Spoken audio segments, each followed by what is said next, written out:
We're going to be checking out the recent Bellular video because he goes over World of Warcraft numbers, and that's something that I'm curious about. World of Warcraft's player trends haven't been like this in years!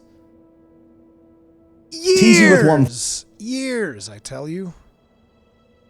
I'm gonna give you guys the video. You guys should open this, even if you play it in the background, whatever. If you're watching the VOD later, there's gonna be a link in the description. Make sure to check out the video.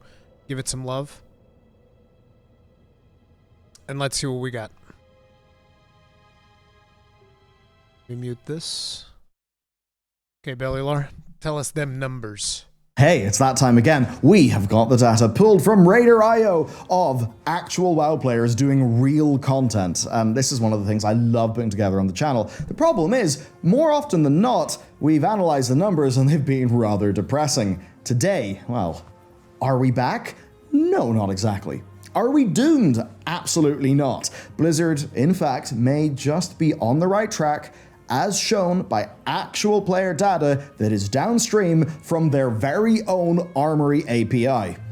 I can tease you with one thing. We literally have not seen trends like this for years, and we're about to see today's sponsor. Display. They are hands down the best way that you can customize your space. You can customize, collect, and rearrange your whole setup with ease because of their amazingly I bought one of these and renter-free mounting. I bought one of these last year using Preach's code, if you guys remember, because we watched that Preach interview and you had this blade as a sponsor and said, I'm gonna buy one of these. And I did. I bought one, offered it to my father. He actually has it hanging on his office. It's pretty System. And the best news is they have got an awesome discount for you right now if you follow my link in the video description for Black Friday. 35% off 1 to 2 displays, 38% off 3 to 4, and 44% off 5 or more. So here's my latest stack. Of course, it's your boy Arthas, obviously. They do actually have the officially licensed Blizzard art, including new pieces by Bayard Wu, who, I mean, man, nails that key art. Beyond Arthas, you guys know I love science fiction, I love space, so I picked up these really fun cosmic horror posters that are like from a NASA collection. They're so cool. Now, the thing that's really killer is their magnet system. First, you've got the protective layer that goes on your wall to keep the wall surface safe. Then the magnets go on that, and then you just pop your display on and it's done. And I love how magnets, are magnets, but also make it easy to position your art perfectly. You know, if you've ever, say, mounted something with screws into a wall and realized the angle is ever so slightly off. They ship worldwide in 4 to 5 days using excellent protective packaging. Each is QC'd and hand signed by their master of production. They plant a tree for every display they sell. And of course, since it's all magnets, swapping your collection around and getting new ones to spruce up your setup is dead handy. They're an awesome product, they're a fantastic way to support our channel, and you can check them out in the link down below. Let's get stuck in. Number 1, if you want to know our methodology, it will be in the pinned comment where you can just click read more and you will see it. And with that said, here you have it, every WoW tier since Nighthold on normal mode. It's quite the downward line, isn't it? Especially in the days of the Shadowlands. Though one thing is for sure. Oh, this is for each of the patches of the game. I was like, what the hell? That was a big boost over here at 9.0. Oh, that's when they wait, 9.0 was that was Shadowlands. Yeah, there's always a big boost at like every expansion. Curiously enough, Shadowlands went higher than BFA. Oh. Dragonflight on the other hand. Holy shit. Look at, you can really see the damage that Shadowlands did with how low Dragonflight is. Like, actually look at this. Actually look at this, dude. Holy shit. This is the damage of Shadowlands. Nothing so far appears to have damaged the game as much as Shadowlands. Yeah, dude, Shadowlands was fucking miserable. Mixture of work from home and marketing that actually did seem to work really led to Shadowlands' massive day one sales and a hell of a first raid tier from a participation perspective, and when we flip it over to heroic difficulty, we see the same thing. From that high point of Nathria though, we see steep drops in both difficulties, especially from Nathria to Sanctum. Not only was Sanctum... Yeah, the thing with Sanctum was that they did the whole thing, which it was so stupid when they did that system of the what was it called, like the domination, it was something with sockets and domination gems and whatnot, and people were like, bro, what is this?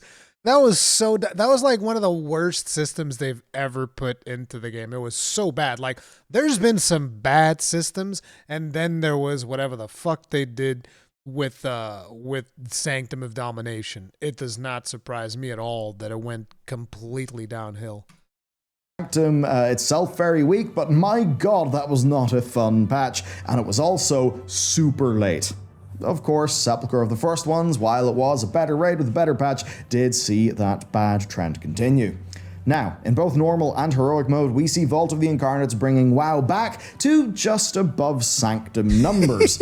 An increase of 61.7% on normal and 73.07% on heroic, which looks pretty good. Now, Nathria saw a relative increase of 108.8% normal and 73% on heroic over the participation of the previous raid, Nyalotha. Yeah, it really did soar past all of the other raid tiers. Again, pandemic gameplay time, very powerful. And just for a sec, with player numbers like that for Castle Nathria, I really do have to wonder if that's why it actually took Blizzard longer to... Dude, can you see just how badly Blizzard messed it up with Shadowlands? Because, like, had they done a really good expansion, people would have been hooked for so long because they got people into that crappy expansion based largely on the pandemic. And if they would have just been able to actually hook people in with like good mechanics, good raids, good story, they fumbled everything. It was so bad. Holy shit.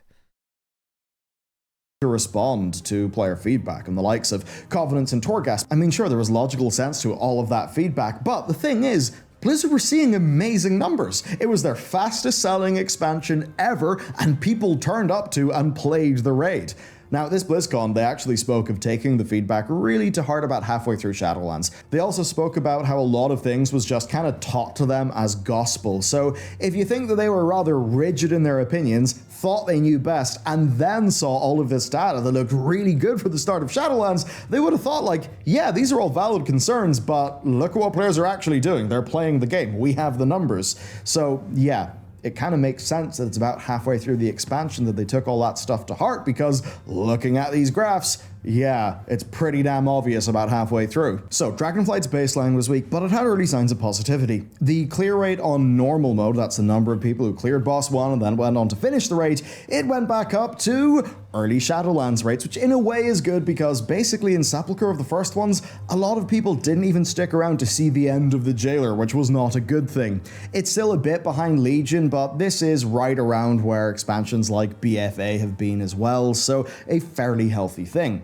Heroic also fared well. It had a clear rate of 62%. That is higher than Nathria, it's higher than Sanctum and Sepulchre, but it is still a bit lower than Legion raids and later BFA raids. I mean, hell, the clear rates for the Legion raids are insane. Normal mode got about a 90% clear rate, and Heroic was about a 70% clear rate.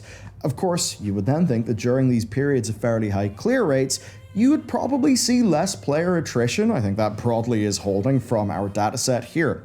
Numbers held strong from Legion. You can then see where they fell drastically after Uldir because early BFA was a mess, but then they do stabilize throughout BFA, right? And funny enough, you see those higher clear rates for Dazara Lore, Eternal Palace, and Nyalotha when you look into the dataset.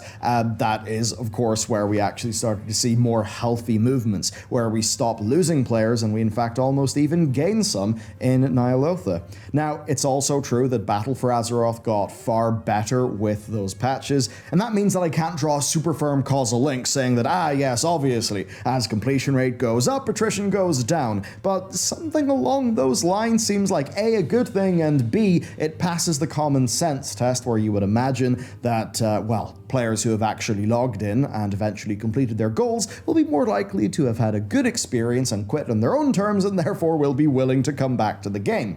And that is something I bring up because it's where Aberrus starts to look good. From Vault to Aberrus, in first boss kills, we see a 27% drop and then a 19% drop for last boss kills. Yes, those are drops, but those pretty much always happen from patch to patch in an expansion. But the point is, these are small drops. This is the smallest tier-to-tier drop on normal mode that we've seen since the Eternal Palace, and that is in complete alignment with what Activision Blizzard said publicly about the expansion. Softer than initial sales, but with the best retention of a modern expansion. What about Heroic? It makes sense that it has good retention simply because the gameplay is good. The biggest problem with Dragonflight is that the story is not nearly as interesting. That's the thing. But it's normal that it retains players because it's doing a decent job. Like, I would have probably kept on playing if I had a decent group to play with. That's one of the things that I need to like find a guild for when the War Within comes out. I need like a proper guild to play with. That's going to be a nuisance. Mode, while Heroic mode actually gets better. Of course, Heroic likely appeals to more dedicated players, and that kind of shows up in the numbers. Now sure, Sarkareth was easier than Razageth, so those last boss kills are partially explained by that. But first boss kills, that shows us guilds actually starting the raid, so it won't really reflect things like final boss difficulty, and on first boss kills, we see a 24% drop from Vault. That's a bit less than the drop in normal. It is the lowest drop in Heroic mode since Eternal Palace. The last boss kills, only a 4.48% decrease. This is the smallest last boss kill drop that we've seen from one tier to another ever in World of Warcraft. This is a good thing. And the Heroic clear rate is 78.25% on That's Heroic really mode. good. And historically, this is the highest in our dataset, with Ny'alotha, Nighthold, and Eternal Palace coming in just behind it. And by the way, the normal mode clear rate was 91.81%. That's super high. High enough to... This is actually really, really good numbers. Like, I'm very surprised. Fact, be in line with Legion's numbers, and 9% more than Vault on normal and 15% more than Vault on Heroic. So yes, a higher percentage of people that actually went into Aberrus actually completed the raid and finished their goals than we saw with Vault. And that does seem to be a broadly healthy thing. And now, of course, this is also totally in line with my own experience and that of everybody I know. Aberrus is an easier raid than Vault, yes. Now still, Heroic was a fair jump in difficulty over normal, you know, the likes of Skarn. Now, my question in regards to this, because I haven't done the raid, but my question is, and this is something that we're not really going to get an answer on, right? But my question would be, is it easier because of add-ons? Would it have been easier if, say, you didn't have this? If you just didn't have DBM, would it have still been easier? Because, like, you see, I actually think it's a good thing that this raid is significantly easier than previous raids. And the reasoning behind that is because if you have a raid that is easier, maybe we can start thinking about getting rid of these add-ons. Get rid of them. Delete them. Rurikhan on his campaign against DBM. You're goddamn right. I'm going against DBM with everything I got. Not that it makes a difference. It's never going to happen. Nothing's really going to change ever because it's just the way that it is. But I think it's very easy for people to go like, oh, this was the easiest raid. Okay, let's remove DBM. How do you feel about it now? You know, I think that would be an interesting thing. Hey, Q, what's up?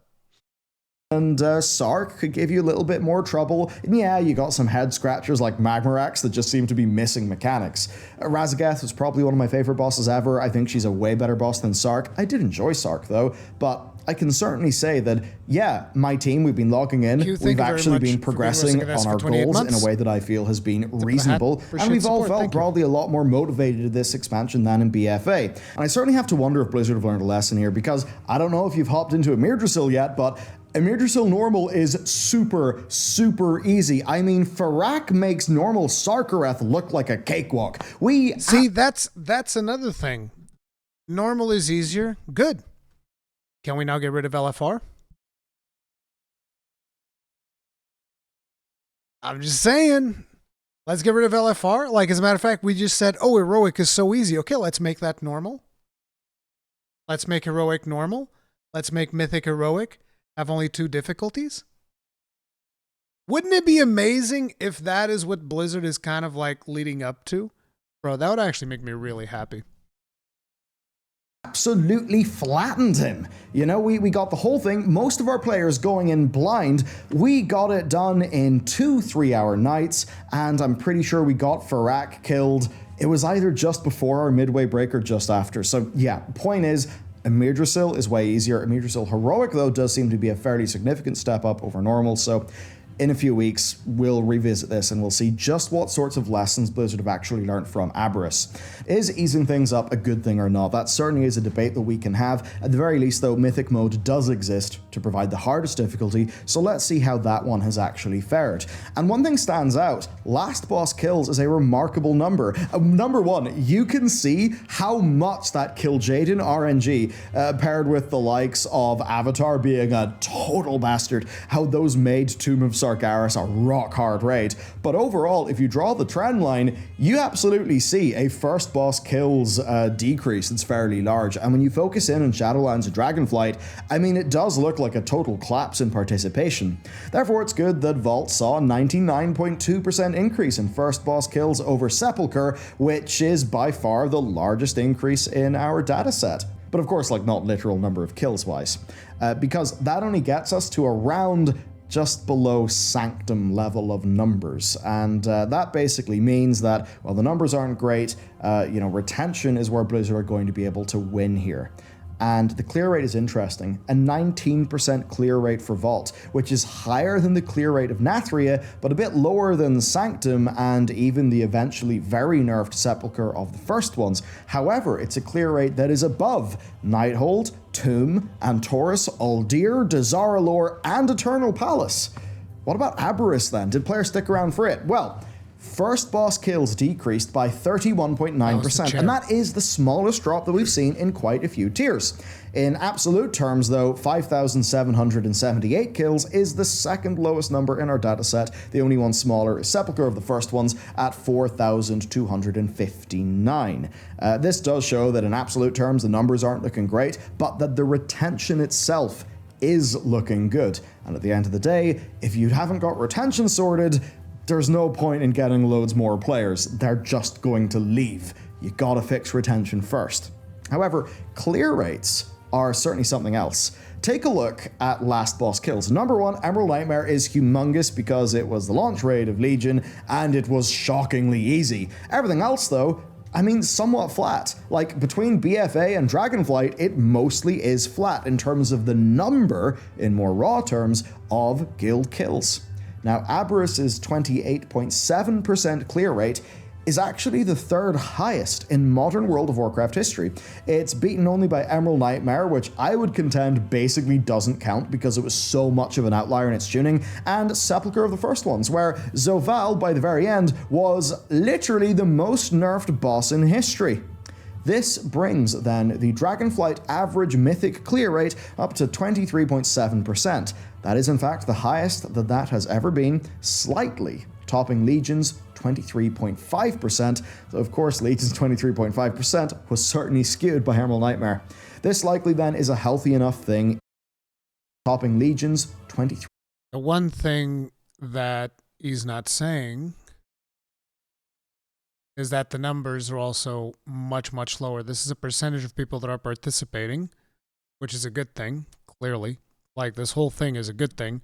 It's also important to mention that, up in here you had 4,744 people killing the last boss, whereas here you have 1,600.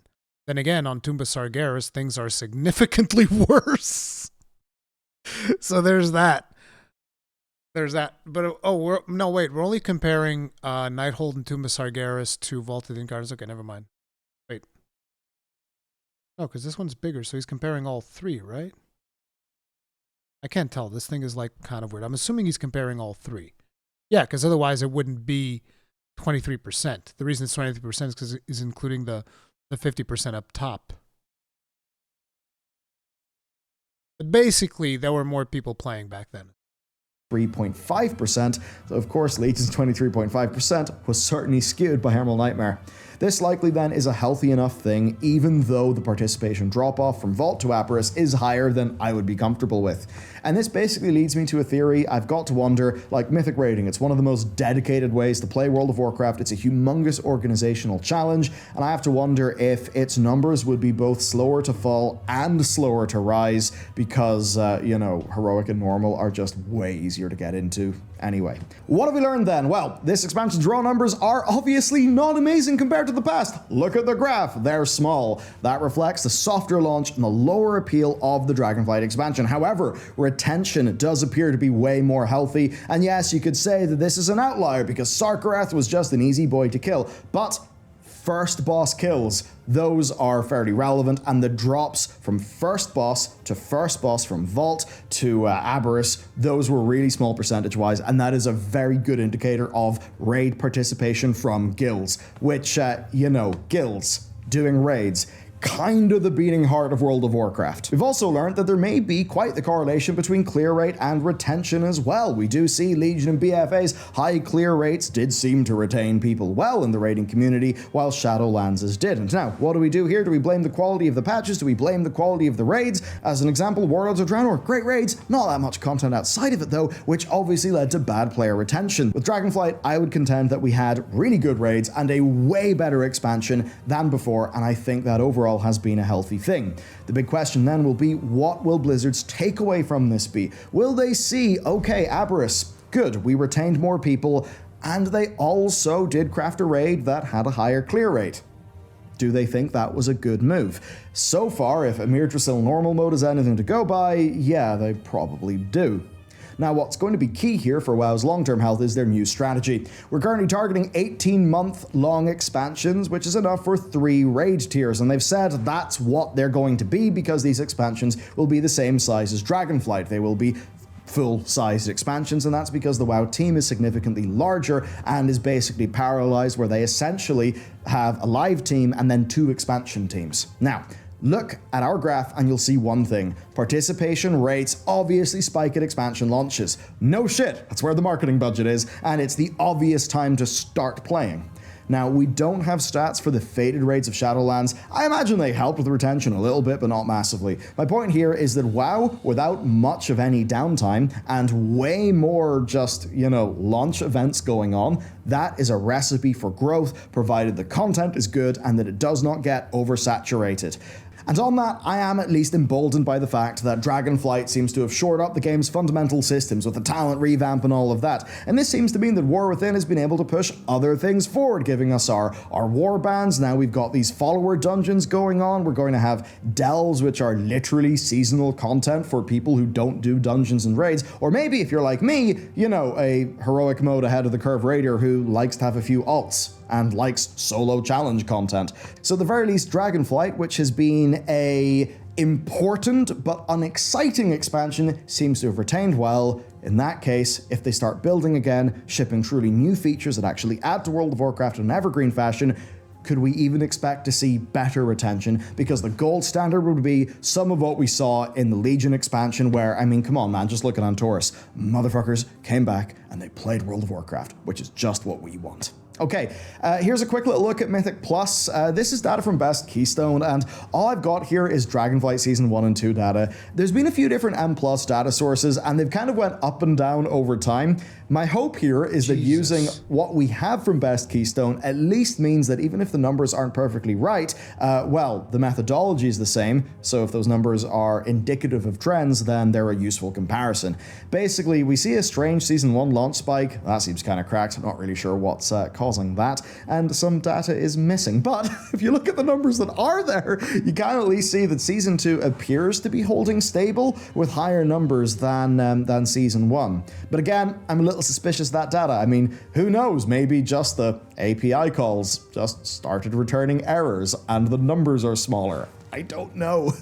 Anyway, look. While the high-end community no doubt have faced challenges, I think that in Season 2 the lower end will have benefited greatly from the approachability offered by the affix changes. Now, the God comp no doubt impacted things, and while there's always been some sort of dominating meta for the highest cutting-edge Mythic Plus players, we've never seen something like this, because if you discount the week where Raider.io ran their Break the Meta competition, which very obviously decreased God comp participation, what do we see? Just insane group comp emerge, and monks, mages, priests, druids, Lolladins.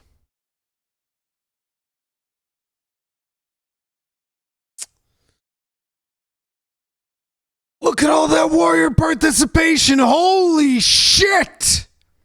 That's amazing!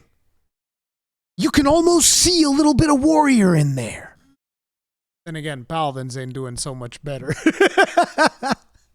Holy shit. Guardian druid meta, huh?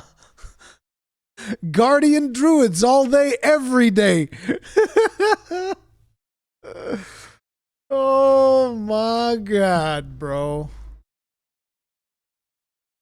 Oh my god.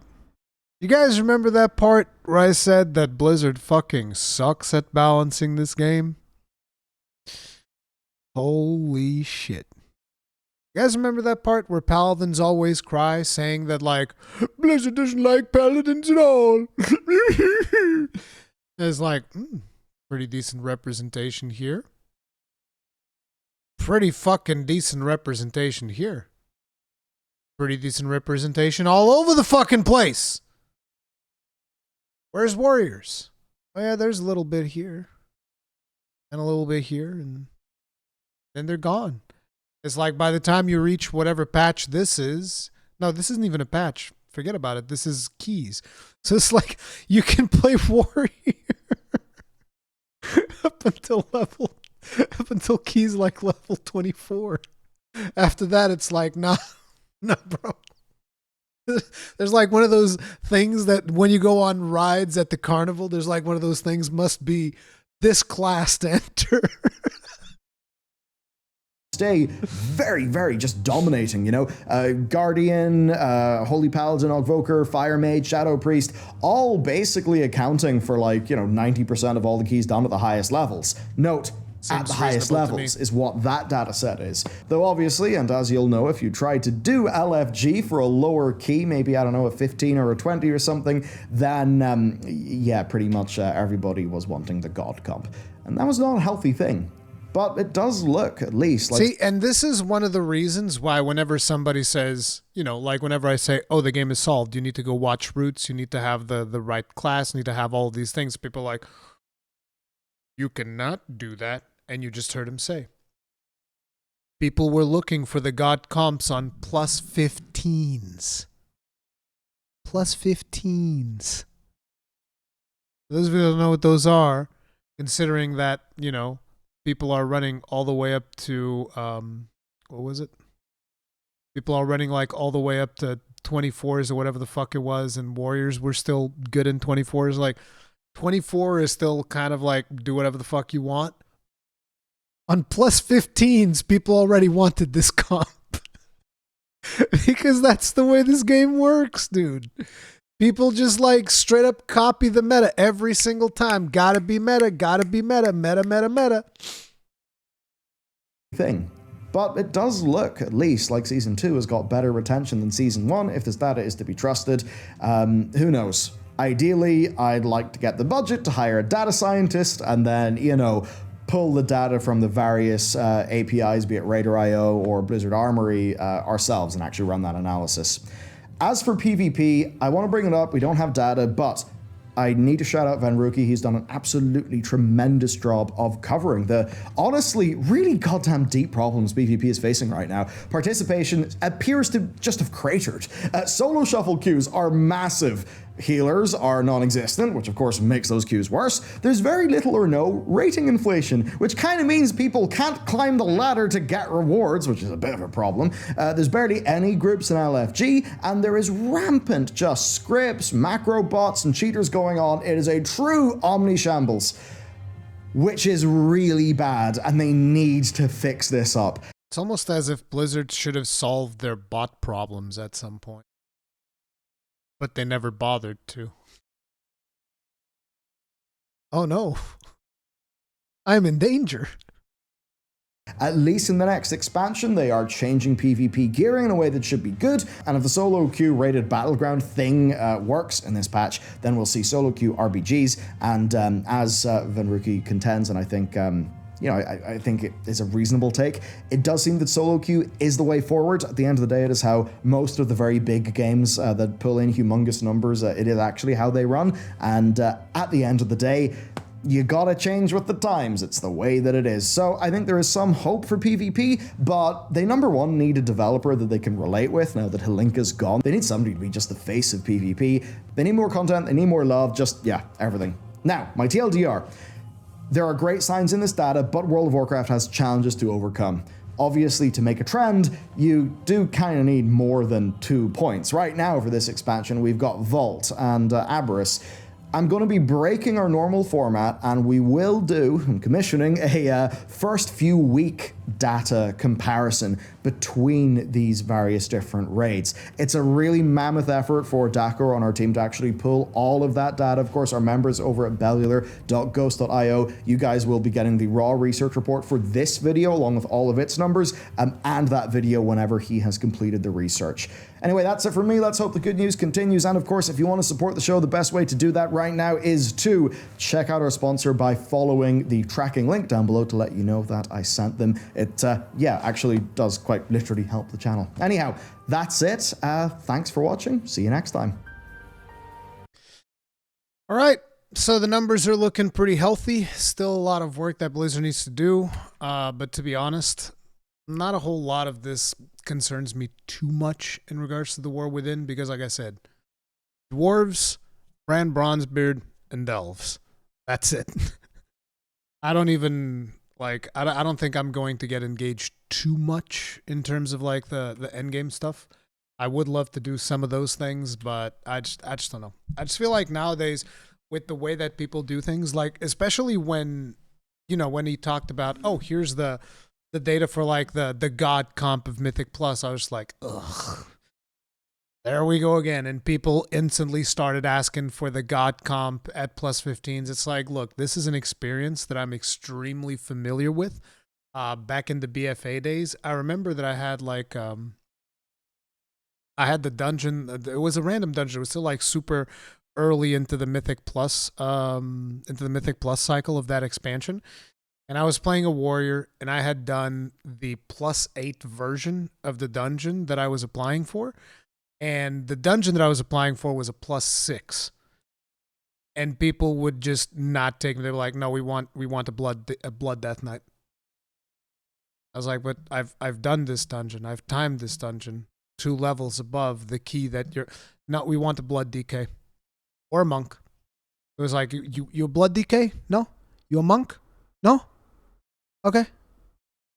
Back to the queue with you. And I can't... Stuff like that makes me not want to engage in that type of content. It's just like, bro, like, because that's just the way that it goes. Everybody instantly figures out, okay, what is the meta? Well, actually, it's not even...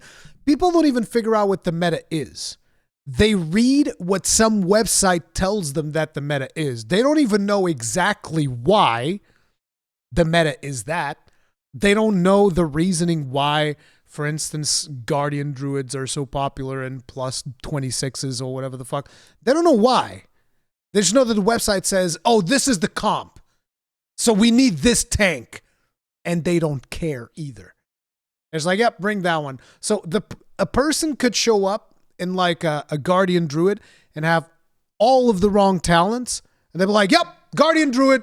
Yep, get him," and they don't care. It's ridiculous, and it kind of sucks. Anyways, here's a link to the video. Make sure to leave a like, do all of the usual stuff. Bellular does amazing content, and we appreciate that. But yeah, well, the Warcraft numbers are looking healthier than what we expected, which I guess is a good thing if we want to play The War Within. So we'll see how that pans out.